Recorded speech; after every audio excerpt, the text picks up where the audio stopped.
Hey, everybody. Greg Surratt here, and we are finishing up a series called Questions Every Leader Should Ask. And what we've been talking about is exploring questions that help us to lead well, stay healthy, make a lasting impact, finish strong. Today's question is a big one, and it's this: are we preparing the next generation? Because leadership isn't just about what we accomplish in our time, it's about what continues when we step aside. Paul's instruction to Timothy in 2 Timothy 2:2 is very clear. He says, "And the things that you've heard me say in the presence of many witnesses, entrust to reliable people who will also be qualified to teach others." That's the pattern. See, healthy leaders don't just do ministry, they raise leaders. They invest in people who can carry the mission forward even beyond their own tenure.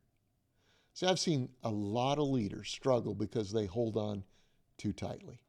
Sometimes it's pride, sometimes it's fear, sometimes it's perfectionism. But the reality is this: if you don't release and equip others, then your ministry is limited to what you can do alone.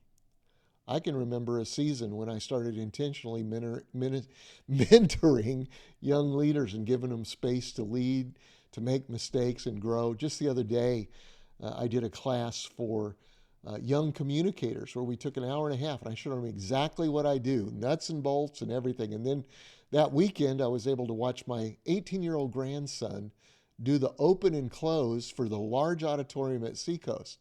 You know, they're going to make mistakes. They won't always get it right, but it is incredible to watch them grow. And it wasn't always smooth, but it's multiplied our impact far beyond what we could have done on our own. And so here's what I want you to do. Here's some next gen questions. I want to ask yourself this week: who am I intentionally investing in right now? Do I have somebody, or is it just kind of haphazard? Here's a second one, and this is a big one. Who will lead if I'm gone? If I step away, who's going to lead? I can remember for 2 or 3 years before we actually had a formal process, I was thinking about it. I wrote down a name that it might possibly be. It actually ended up being Josh Surratt, my son. And there were others that were qualified too.